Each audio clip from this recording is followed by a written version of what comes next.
All right, there we go. You want me to restart the? Okay, yeah. So back up real quick. So today we're going to talk about CCTV systems. You can just send me an email, joshingeneral@gmail.com. I'm pretty good about responding. Probably in like 24, 48 hours, I'll have something for you if you. So what we're going to talk about today is types of camera systems and how to get your own system set up in your own home or apartment or business. We'll talk about attack vectors, and then we'll also talk about some of the laws and things that you should keep in mind while setting this up.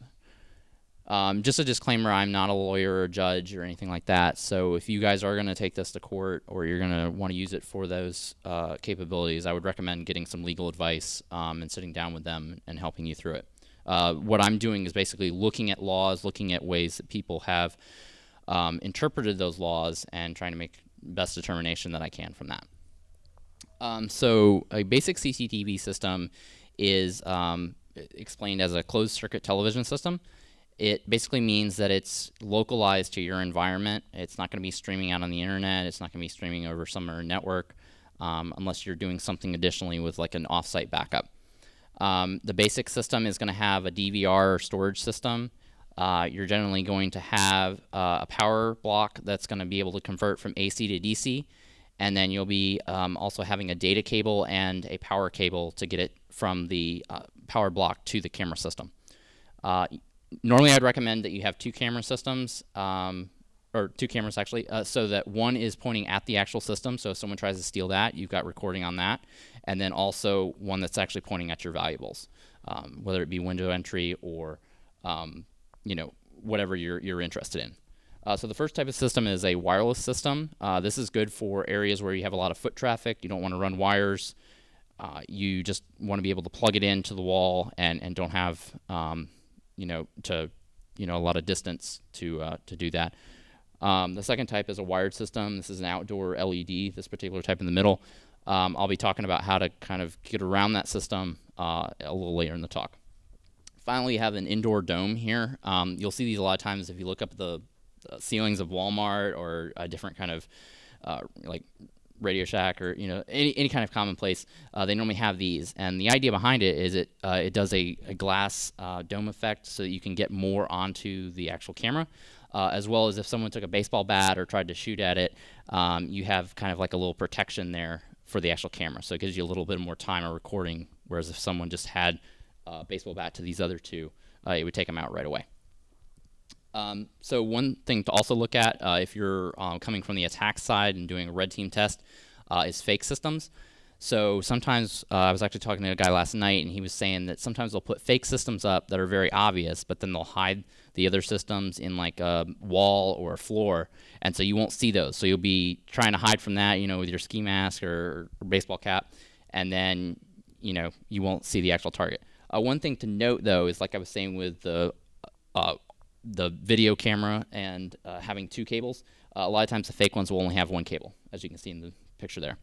Another type is an IP camera, which I know I said you're not going to be doing this over the internet, but some systems will have the ability to hook up to IP, and you can actually do something called power over Ethernet, where you can actually power it with one cable, and then you can log into the actual device and see what's going on from there, as well as maybe some central management system, which is actually on your internal network. You also have different ways that you can hide the camera systems. The coolest one I've seen is the sprinkler system. I actually saw this when I went out to the Consumer Electronics Show. The groups were showing how you could put this up in the top, and people aren't going to really notice that it's a camera because they're expecting these to be in the ceilings. Another type is you can put it in common places like clock. I don't actually see a clock in here, but you could also do it in like these chandelier things over here on the wall. It's very easy to put the camera right behind that, and you wouldn't even know it. Another thing is some people sometimes put them in teddy bears. This has been featured in a few different types of movies and various different things like that. Also, another practical application is in Taiwan. They're actually using these as statues to kind of blend in with the scenery there, and then they'll use this for either disorderly conduct or people that are getting in their cars while drunk driving. Now these three types here that I'm mentioning are not CCTV system, but they're worthy of mention. particularly the the Xbox with the new Kinect. The Xbox One is going to be shipping with a Kinect, regardless of whether you want it or not. I was talking to a guy at DerbyCon, and we were mentioning the fact that this will allow Microsoft to know how many people are in the room. So, for example, if you're watching Netflix and there's 2 people in the room, they could potentially say, all right, for this WWE fight or a particular sporting event, you need to have a paid ticket for each person that's in the room. Another thing that they could do is they could look at your skin tone or characteristics of you and find out what kind of demographics are watching this particular fight or sporting event. And so it gives them a lot of analytics that they can use that you wouldn't even think about, just because, you know, it's fun games and play. So the other 2 types is laptop and phone. Georgia talked about this the other day, where you can actually put malware on the phone and you can record people that way. You know, you're letting this into your phone, your home, you're using it all the time. Same thing with a laptop. It's been shown time and time again how you can turn the webcam on and not even know that it's happening. So when you're actually setting up the CCTV system in your apartment or business, things to think about are the points of entry, be it windows or doors or ventilation systems. Any place that someone's going to be easily able to get into your system, into your apartment or whatever, you want to put the cameras pointing at those, as well as valuables. One thing that I was thinking about when I was setting my system up was, let's say you have something like tradecraft. So if you have some trade secret or something that you don't want someone to know, you don't necessarily want your CCTV system pointing directly at that. Point it at around that so that you see the people coming to steal it, but you don't run the risk of someone actually hacking into your system and stealing your secrets on the back end. Now, if you have things like jewelry or a large screen TV, it's totally fine to go ahead and point it at that and just record that as is. Another thing to think about is motion versus continuous. As we know, computers do break down, so continuous is a good option if you have lots of hard drive space. My particular system has 50 gigabytes, so what I've done is I've done motion detection, and it allows me to extend that to about a month of recording. What I do is, basically around windows and doors, you can, modify and put the density down and do some really kind of cool things.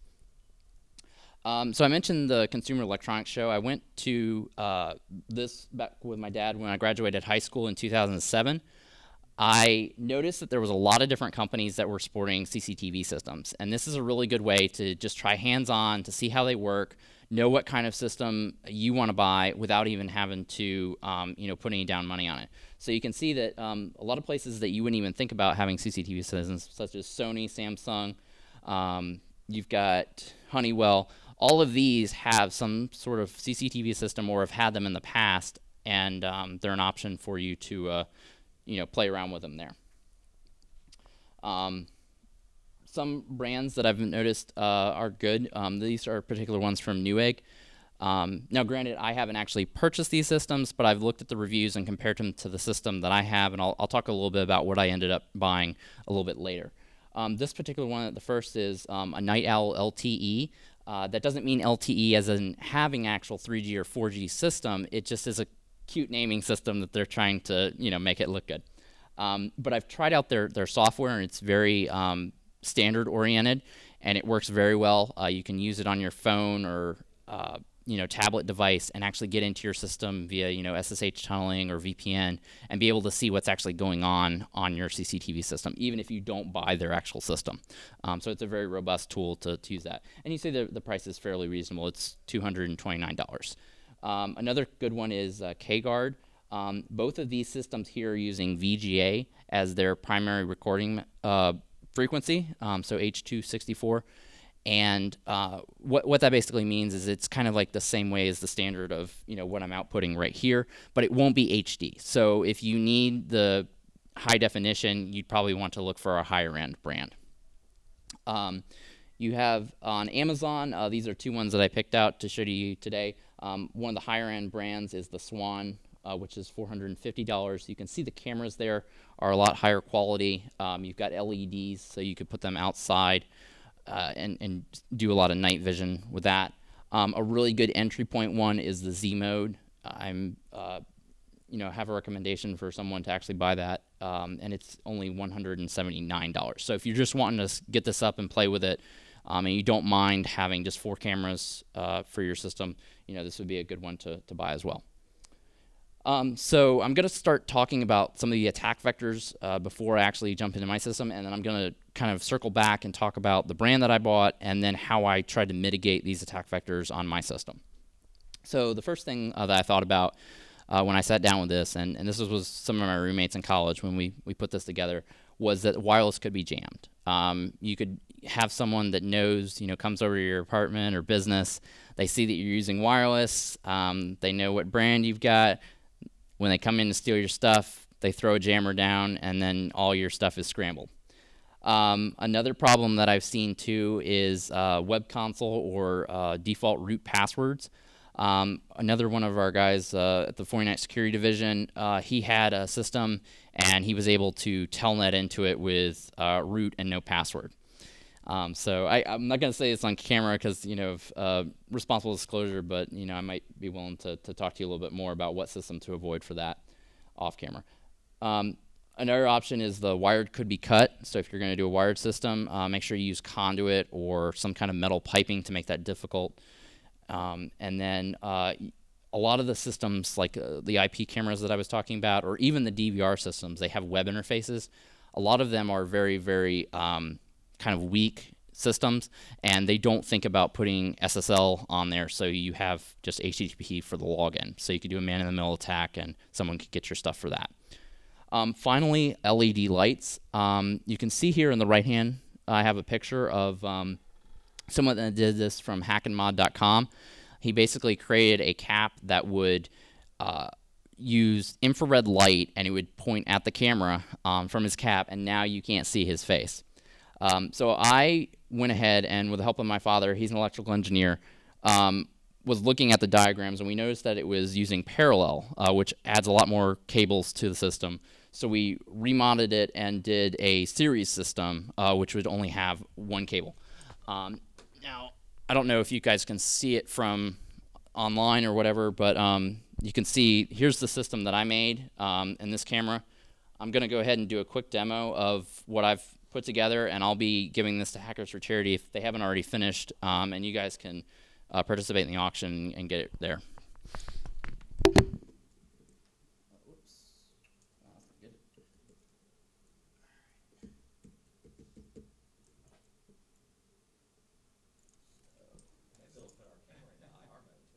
Oh, that might work. You want to try switching it over to that? See?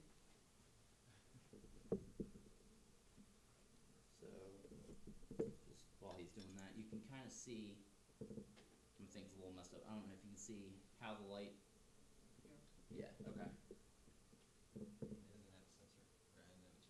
Okay. That's fine. I mean, I've kind of prepared for this. So, you should be able to see, and if I point these down a little bit more, it kind of obscures my eyes, and then I put some on the side to try and obscure the face. I'll just be full disclaimer. I'm not a hardware guy. I'm a big software guy. This is my first iteration of building this. I've gotten a lot of good ideas from people here, just talking on the side, as far as like turning up the intensity of the LEDs, and I'll be working on these again, and hopefully in a few months maybe I can get it accepted at another con and have a new iteration out for it. But if I do get something, I'll go ahead and post it all to my Twitter and pictures and stuff there. So I know we're pressed for time, and a lot of guys are going over, so I'll go ahead and move on from there, and we can talk about that.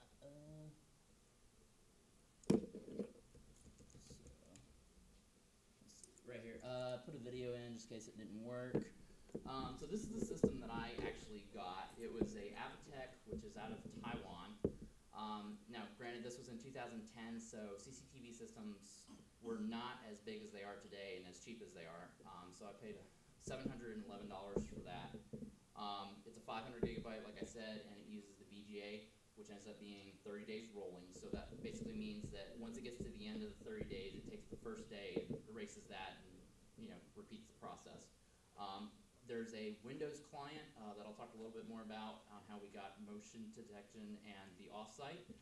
But just since we're on this slide, that's the actual camera system. It's a dome camera. It's got the two audio, or not, sorry. It has the video and then the power right in the middle.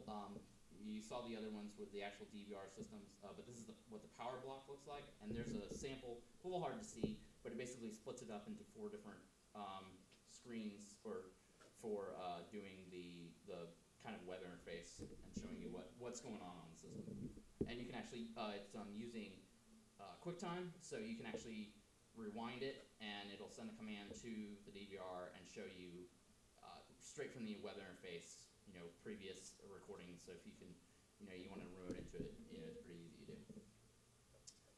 So what we did first was we tried the FTP system that's on the actual DVR device, as well as the email alerts for the motion detection, and both of those failed. So, things happen. You got to work around it. So what we did was we got the Windows client, and we put that on a Windows 7 VM on one of my ESXi servers. And then I basically had it doing the motion detection. It would save it to a web folder, and via FTP uploads. The only problem with this was it was shared hosting, and my shared hosting has limits on how many files you can have on there just because of indexing and various different things like that. So once I kind of got to probably about 160,000 files on there, I started getting emails from them, and they weren't too happy. So I had to figure out a different option. So I switched to Dropbox, because everybody uses Dropbox, and it works pretty well. The only problem with that is I only had 5 gigabytes, and I had 2 gigabytes worth of files in there, so it filled up in a week. So it wasn't that viable of a solution. Thankfully, I had a while back done a promo where Box.net had given me 50 gigabytes. They originally, when I first got it, had really junky sync thing that didn't work. But at this point, I gave it another try, and they actually have a pretty viable sync option. It's got 2-factor authentication, lots of good features. And the end result of this is basically I can walk in my front door, and I will, within 7 seconds, get a file uploaded to Box.net and have a notification on my phone that, hey, you had motion, someone walked in your apartment. So I think that's pretty good, and it's pretty much so from the screen to the stage, and then, probably about 10 feet in is where the actual system is stored. So you have to get in and really do some work in order to, remove that before it gets uploaded on the internet. Another thing I did was made a sync script, which would basically clean up the things that were being uploaded. They have some weird metadata. They're ABC files, which are kind of difficult to work with, and for some reason they included some extra data, I think, for syncing the playback. I don't know, I just cleaned them up and deleted that. And then the next thing I want to get working is GPG encryption, because I'll talk about this a little later. Being out in the cloud, that means that someone could actually technically look at what I'm doing in my apartment, and that's not good. So, with that being said, I kind of want to move into the laws that surround CCTV systems, as well as recording of audio. So, I don't know if you guys heard about this, but Aaron Hernandez was accused of murder. He had a closed-circuit television system in his mansion, and when he got that accusation, he went ahead and destroyed the camera system. He went ahead and took his phone and did Breaking Bad style, broke on that, gave the pieces to the government, and then he also had somebody come in and scrub down the mansion. So it's kind of, fishy, not a really good way to do that. The biggest thing to note here is that if you have a CCTV system and you have it in your house and it's recording at the time of something like this, destroying that becomes destruction of evidence. So things that you can do to reduce that, like the GPG, are good things to do, but however, you may be serving yourself up on a platter to the government, and they may want to look at your information. So diving into some of the laws, there's Title 19, which talks about the interception, disclosure, and of wire, electronic, and oral communications, and how it's unlawful and there are penalties unless there are exceptions. And by exceptions, they mean like warrants served by a judge. So what this basically means that if you have a CCTV system in your apartment or home or business or whatever, and you record audio with that, it falls under wiretapping laws. So don't do that. And it'll basically cause your stuff to be thrown out, and I'll show you why in a minute. So the other thing to look at is the reasonable expectation of privacy. So I come from, I actually live in Virginia, and so Code 18 says that the law, however, does not criminalize the use of recording devices for other purposes in areas which the public has access to, and there is no reasonable expectation of privacy. So what we're going at here is the fact that you could have on your apartment or whatever, cameras pointing at the front lawn or whatever, the same way that Google can come by and drive by and record your front lawn. And there's no reasonable expectation of privacy there, so there's no problem with recording that. However, once you move into your room or whatever, there are certain reasonable expectations of privacy, and I'll talk a little bit more about that in a few minutes. So I know this is a little difficult to see, but so I've analyzed DC, Maryland, Virginia, and Tennessee, because we're in Tennessee, and I've looked at different laws based on this particular website down here and what they say. So there are laws that actually pertain to video and photographic. There's talking about cell phones, and there's also talking about electronic and computers are actually noted in the law. So the laws have kind of caught up to a certain point so that we can interpret what's going on. The other thing that's interesting, and this is the key piece, is the party consent, which is over on the right. So DC, Virginia, and Tennessee have a one-party consent law. So what that means is basically if I called one of you on the phone and we were talking, because I am one party in that conversation, I can record the conversation. Maryland is a different story. That basically falls into the thing where when you call like tech support and they say, by continuing this call, a recording is being kept for quality assurance purposes. And the reason they do that is because they may be calling someone in Maryland, and you need to have that interchange in order to protect yourself for recording the conversation. Now, getting back to CCTV systems, if you were to record audio with your CCTV system, and you're not home, so you're not sleeping in your bed, you're not eating dinner and someone breaks in, the fact that one party has to consent to the audio being recorded will now cause your CCTV video, because it is kept with the audio, to be thrown out. So you take it to court, and then now they're like, well, did you have any kind of consent for recording this person? And of course, most times, an attacker's not going to consent to being recorded, and so that will cause you problems in court. One thing you can do is put up signs, and that will help. But the general, focus of this, and I've talked to a North Carolina judge about this, and when I was at Nova Hackers, we had a private investigator that actually spoke after me, and he confirmed this as well. The best thing that you can do is, if you do want to get the audio, is to have a separate system that actually records that.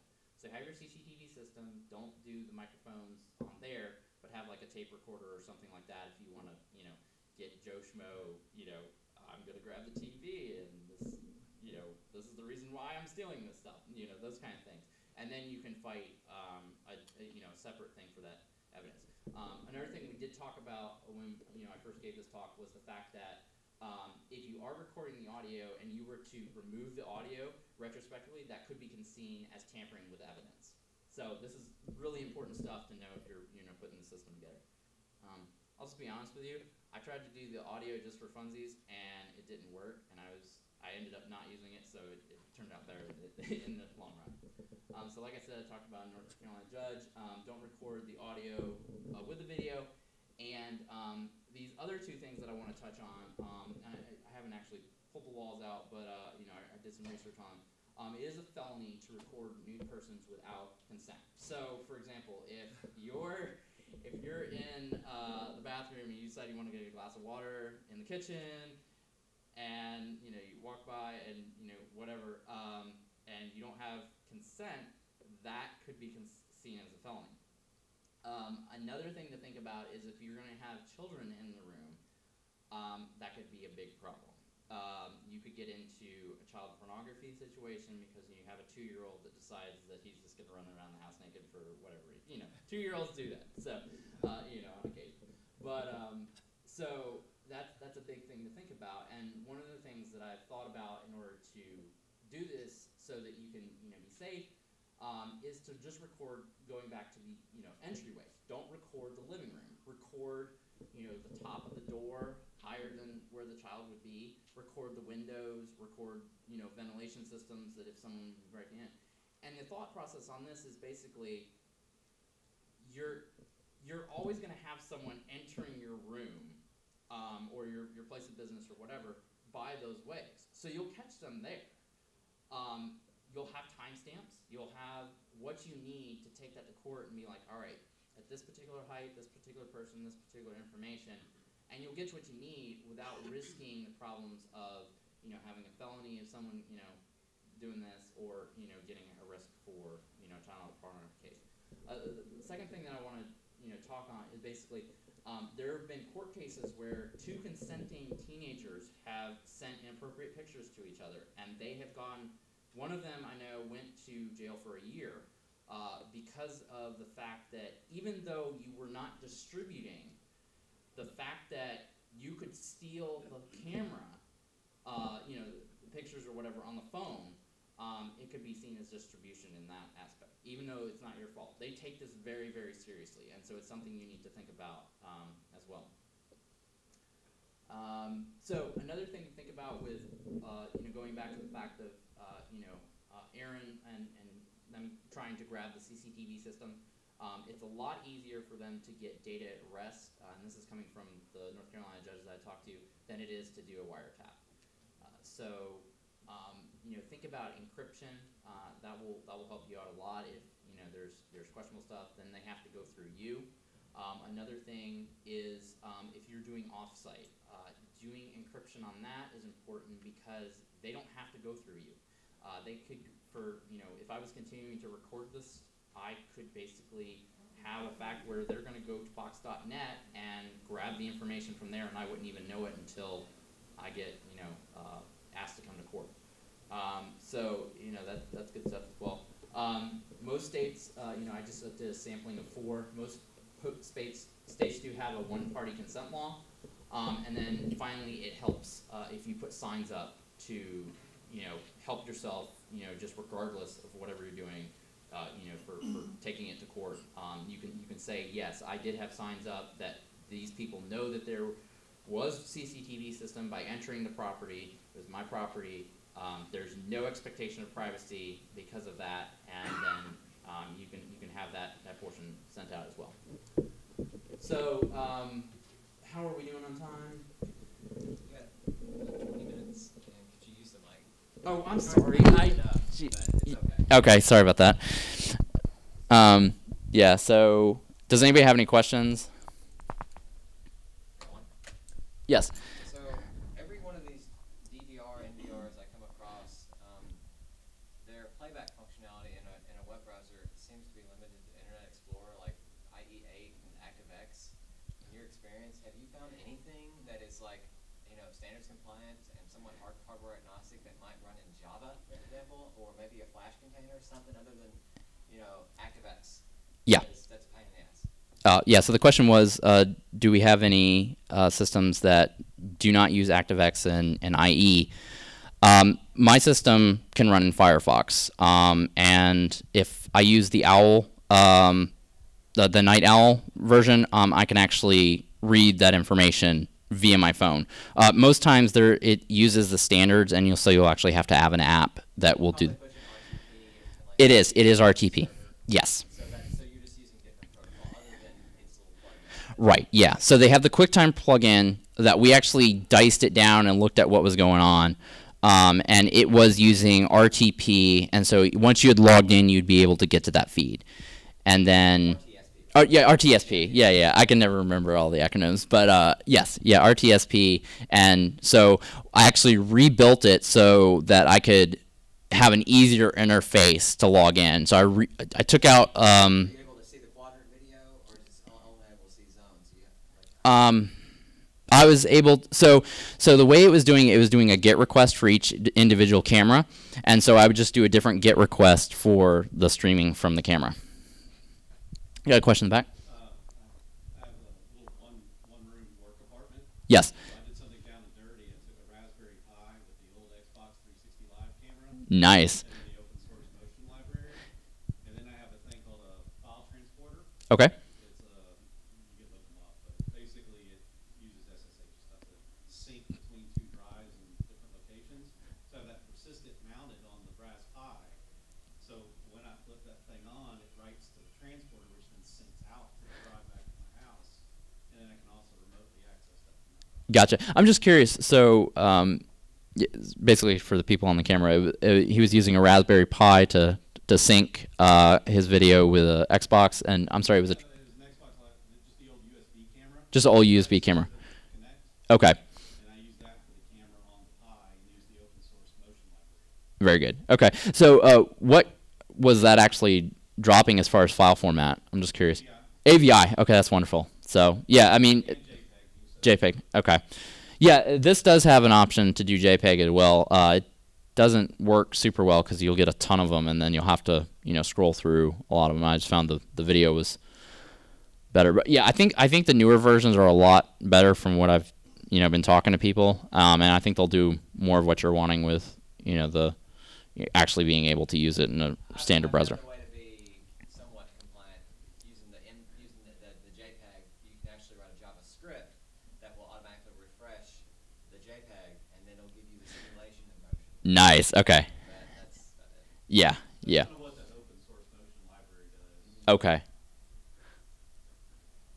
Cool. Got another question? Do you have any thoughts on legality, say, in a multi-occupancy building, if I'm trying to catch an entryway, but there's also a potential of catching someone else's entryway? Yeah. Oh, I see what you're saying. Like in an apartment building where you've got a hallway of several separate units. Right. So in certain cases, that would be seen as no expectation of privacy because it's a hallway and you all are sharing that. So they wouldn't have so it would be no different than you sitting there in a chair, with playing on your phone with a camera or something like that. One thing that you could do and might help is say, okay, I'm only doing motion detection on when my door opens. So one thing that we did was we were getting a lot of problems with our TV system. So basically, you'd be recording the living room, and then someone would be watching TV, and the motion would trip every single time the TV was changing, certain colors. So we reduced the motion detection to opt out of the TV. So what you could do is you could opt out of that other doorway, and then also maybe reduce it so any kind of like additional glare of someone walking by that door, because a lot of times you'll have someone there and the light will change on your side as well. You could reduce that. But that would be the best way that I would see to do that, is use the motion detection in that situation.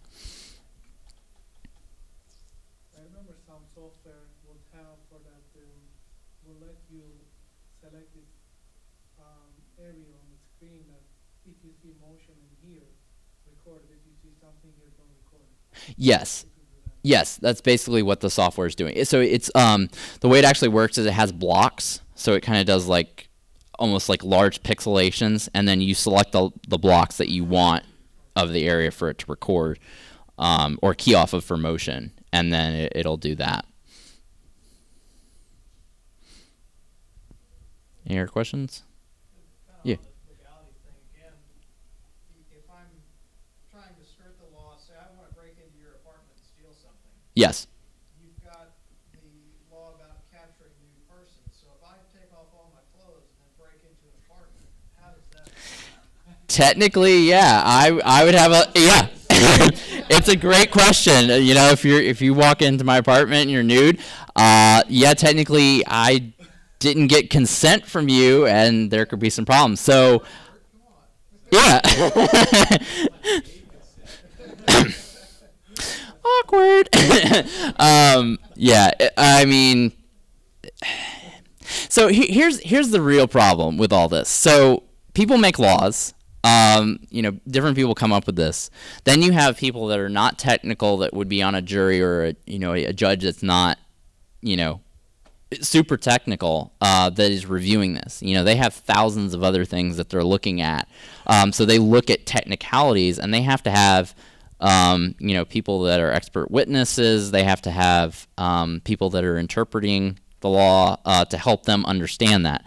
So you would probably need to get someone to help, understand that. But it could honestly probably go either way, or you might even, you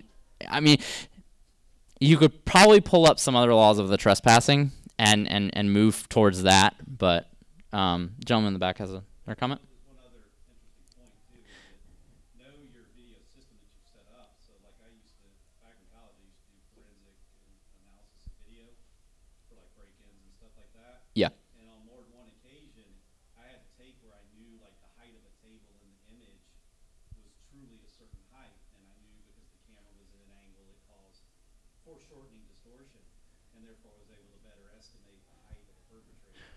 Right. Because I knew some metrics about what the sizes of things were in the video. Yeah. So keeping a record of that in the system you set up is probably useful. That's very important, and we thought about doing that. So if you notice, you go into a bank or even some businesses, they'll have tapes, or basically kind of like rulers on the side of the doors that have different measurements on there. So we thought about doing that, but we just didn't get around to it. But yeah, that's a great idea. Yeah. I mean, they do that when they go into the area. I'm assuming, taking pictures and everything and stuff like that. But yeah. Another question. It's a software I use called ZoneMinder. Okay. It's a VMware appliance that you can download for free. It's open source.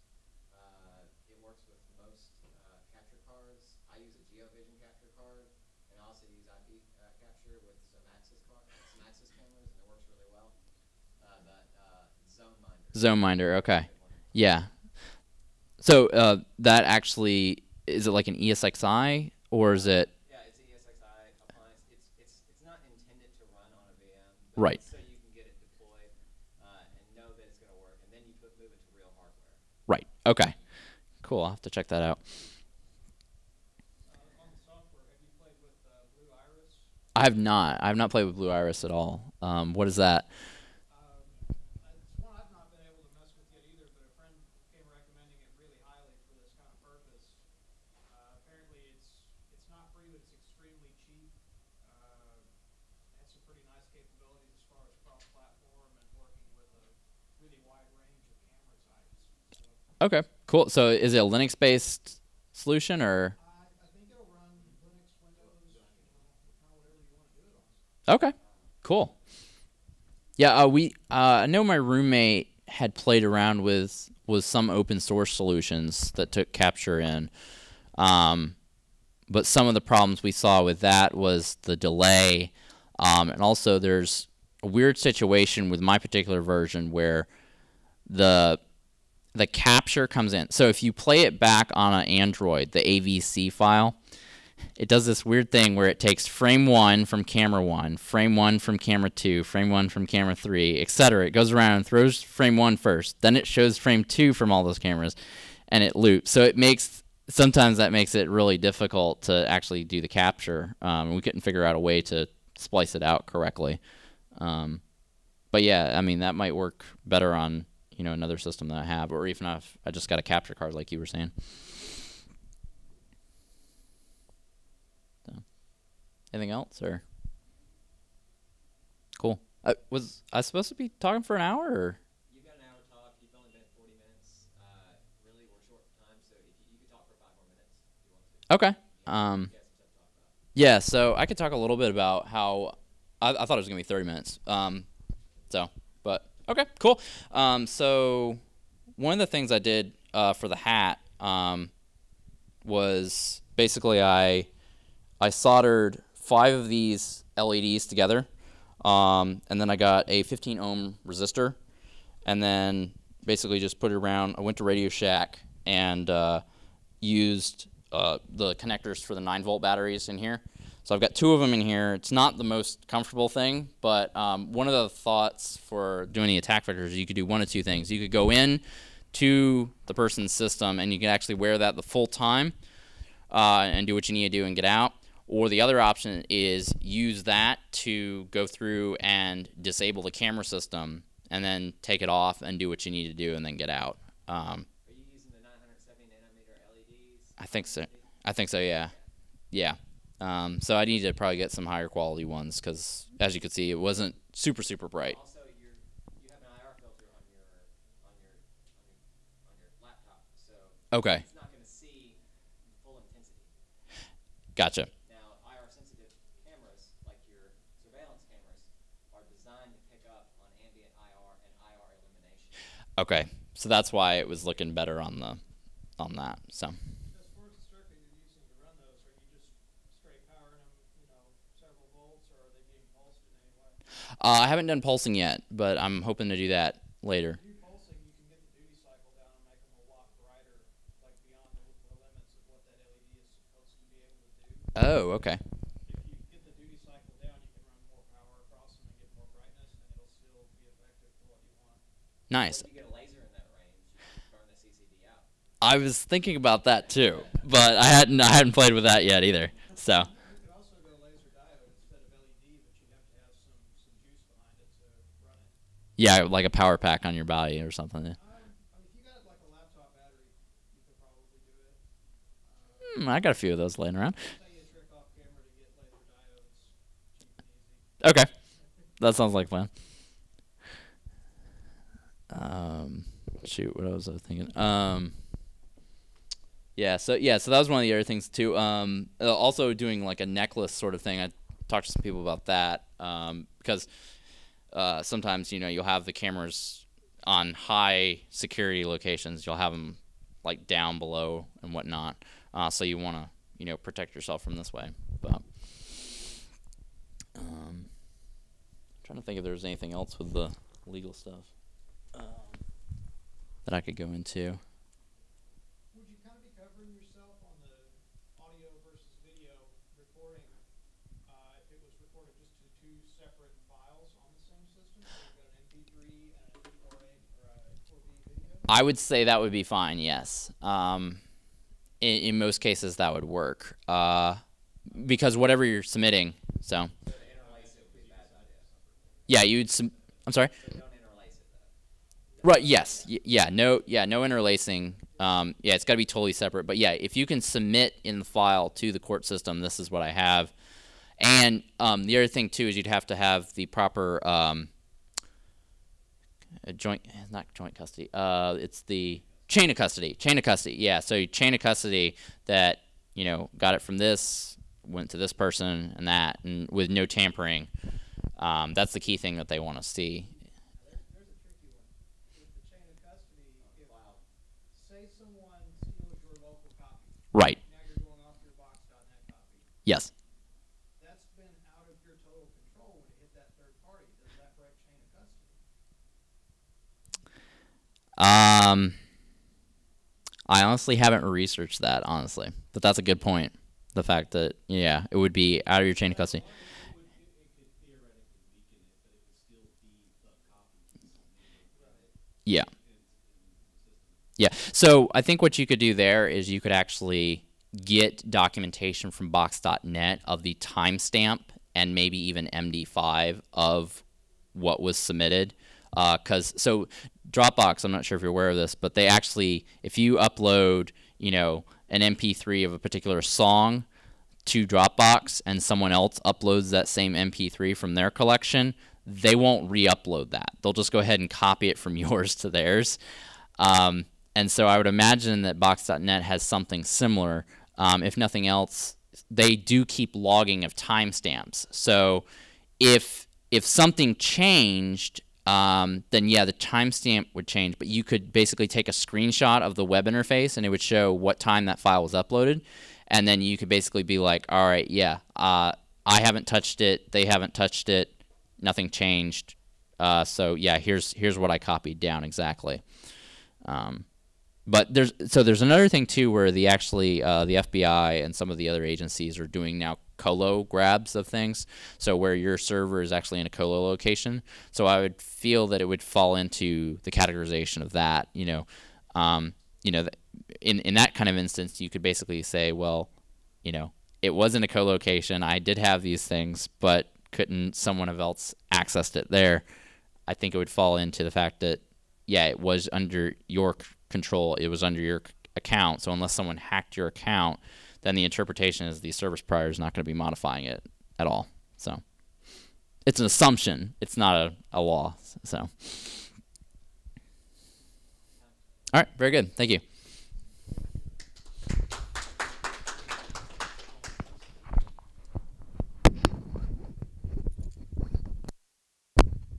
I guess we lost a lot of the audio.